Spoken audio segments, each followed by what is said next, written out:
Hey everyone, it's me Anjali Verma and welcome back to my channel. So in our today's video, we are going to discuss the English strategy for class 12th. So what all things do you people need to follow for English? वो ही हम आज की इस video में discuss करने वाले हैं. So the first and the most important thing is, if you haven't gone through the sample paper, so firstly check the sample paper because the pattern has been changed. There have been certain changes, so you need to know कि exactly हमारा जो pattern है ना, वो किस तरीके से आने वाला है. So that is why sample paper analysis is like very important. A bit I'm just telling you about it in the video. So सबसे पहले we have these three sections. We have the reading section which is of 20 marks. So you'll have two passages in the reading section. Then we have writing section that is again of 20 marks. There are a lot of things. Then we have the literature portion which is again of 40 marks. So the most important is the literature portion, but that doesn't mean कि हमारा reading and writing section isn't important because वो भी equally 40 marks हमारा carry कर रहा है. Then reading section में तो हमारे दो पैसेज आ जाएंगे. रीडिंग सेक्शन की अगर हम प्रिपरेशन की बात करें ना, तो उसके लिए रीडिंग बहुत इंपॉर्टेंट है बिकॉज यहाँ पे ना सिर्फ ऐसा नहीं है कि पैसेज में directly as it is answer तुम्हें छाप देना है. क्लियरली लास्ट ईयर भी ये मेंशन कर दिया गया था कि अगर तुम लोग आंसर मेंशन कर रहे हो तो खुद की लैंग्वेज में होना चाहिए, जो पैसेज में लिखा है एज इट इज नहीं मेंशन करना है. So that is why reading is very important. You can just go through some of the passages like 5 passages 6 passages की हमने प्रैक्टिस कर ली and then you will get used to it. And also focus on your vocabulary because there are certain different words which are asked and you have to find कि जैसे एक word दे दिया जाएगा उसका मतलब क्या है और by which word you can replace this particular word. So इस टाइप के questions हमारे आते हैं. So that is why reading is important. Then we have the writing section. तो इसमें तो simply तुम्हें सबसे पहले format आना चाहिए हर एक चीज का. Like हमारा notice है, invitation है, letter, formal और informal दोनों ही पूछा जाता है, report and article मतलब दोनों में से इसमें कोई भी आ सकता है.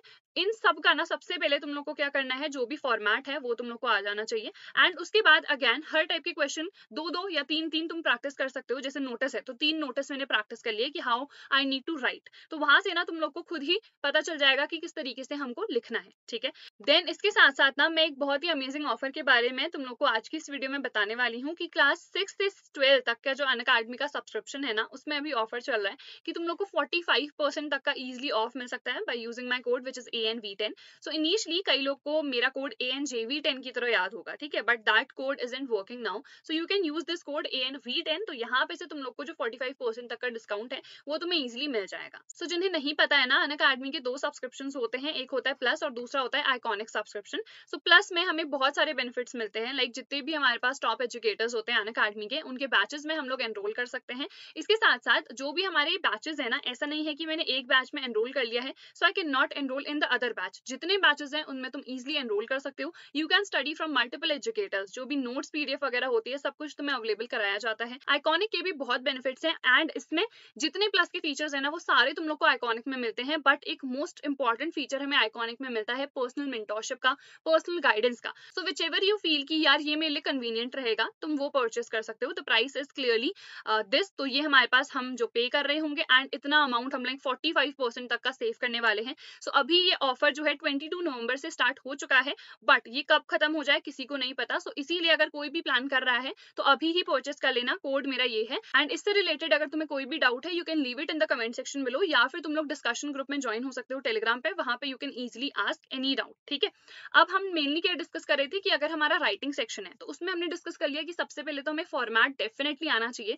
जितनी भी चीजें हैं उसमें हमें आ जानी चाहिए कि फॉर्मेट क्या है, देन हमें लिखना किस तरीके से है. Practice like is very important in these things also because अगर हम वहां जाके भूल गए कि हमें एक्जैक्टली लिखना क्या है एंड हमारे दिमाग में कुछ और आए ही ना, तो फिर बहुत गड़बड़ हो जाएगी, मार्क्स हमारे कट जाएंगे वहां पे. ठीक है. अब देखो लिटरेचर पोर्शन की अगर हम बात करें तो यहाँ पे सबसे पहले हमारे पास क्या है, विस्तास है. तो यहाँ पे इतने सारे हमारे चैप्टर्स हैं, 8 चैप्टर्स. तो इनमें तुम्हें कवर कैसे करना है, देखो सबसे पहले तुम लोग को ना समरी वीडियोस देखनी है. मैंने पर्सनली जब आई वाज इन क्लास 12 तो मैंने एक्स्ट्रा क्लास से देखी थी. The ma'am is very nice, बहुत अच्छे तरीके से पढ़ाती हैं.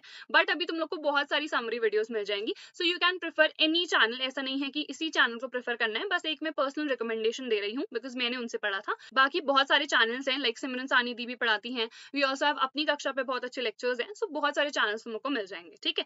तो उसके बाद क्या करना है ना, चैप्टर रीडिंग. अब जनरली स्टूडेंट्स नहीं प्रेफर करते हैं चैप्टर रीडिंग करना, but when I was in class 12 मैंने हर एक चैप्टर की समरी वीडियो देखने के बाद चैप्टर रीडिंग हर एक चैप्टर की 2 बार करी थी. एक्चुअली आई फील ना कि chapter reading not only helps you in like these chapters so that you answer it in a very nice way, it also helps you in improving your vocabulary, your communication, because whenever you're reading so there would be a lot of new words जिनके meaning तुम लोग को नहीं पता होंगे, so you can directly Google it क्या है उस वर्ड की meaning, and you can definitely use it, and somewhere कभी बाद में तुम कम्युनिकेट कर रहे होगे किसी से, सो वो वर्ड भी तुम यूज कर सकते हो। सो मुझे पर्सनली रीडिंग का यही बेनिफिट लगता है। तो बुक्स वगैरह भी तुम लोग रीड कर सकते हो, जैसे कई लोग नॉवेल्स रीड करते हैं, I personally read novels as well, but अभी बिकॉज ये तुम्हारा ना सिलेबस में भी है, जैसे जितने भी ये चैप्टर्स हैं ये तुम्हारे सिलेबस के हैं, तो सिलेबस में भी हेल्प करेंगे, एंड रीडिंग एक जो होती है ना हमारे बाकी कॉम्पिटेटिव एग्जाम्स में भी हमें रीडिंग रिक्वायर्ड होती है, तो वो भी हो जाएगा। इसीलिए I am saying, otherwise if you feel that you do not have time, तो सिर्फ और सिर्फ समरी वीडियोस देख लो, अदरवाइज चैप्टर रीडिंग भी कर सकते हो, ठीक है। उसके बाद जितने भी हमारे पास क्वेश्चंस है ना,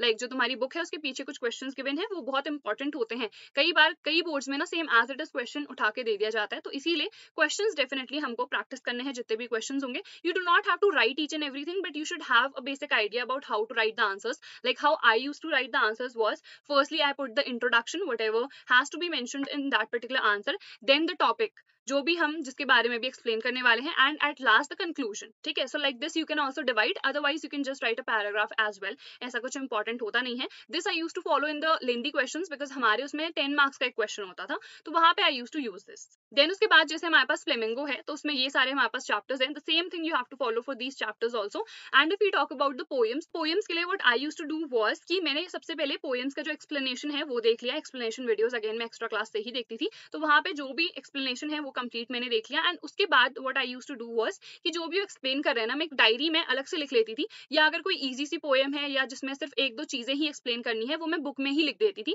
सो दैट नेक्स्ट टाइम जब मैं उसकी रीडिंग करूँ तो मुझे एक्जैक्टली याद आ जाए कि हाँ इसका एक्सप्लेनेशन ये था। So the same thing you can also follow, and PYQs और सैम्पल पेपर्स इंपॉर्टेंट है, like 5 sample papers according to me definitely practice कर लेना। जो भी पीडीएफ है मैंने सारी टेलीग्राम पे डाल दी है, तुम लोग वहां से जाके चेकआउट कर सकते हो, the name is study warehouse, तुम लोग को लिंक डिस्क्रिप्शन में मिल जाएगी, ठीक है। एंड पीवाईक्यूज मैं इसलिए कह रही हूँ बिकॉज जो लिटरेचर वाला पोर्शन है ना स्पेशली, उसके लिए पीवाईक्यूज हेल्पफुल होंगे, बिकॉज जो क्वेश्चंस है वो जनरली इंग्लिश में हो गया या किसी भी और सब्जेक्ट में वो जनरली रिपीट होके आते हैं, तो लिटरेचर पोर्शन के लिए पीवाईक्यूज, एंड बाकी सैम्पल पेपर्स हमारे जितने और पोर्शन है, रीडिंग हो गया, राइटिंग हो गया, तो उसके लिए हमें सैम्पल पेपर्स डेफिनेटली प्रेफर करने हैं, ठीक है। So I hope everything is clear. In case you people still have any other doubt, you can leave it in the comment section below. So I'll see you guys in the next video. Till then, take care.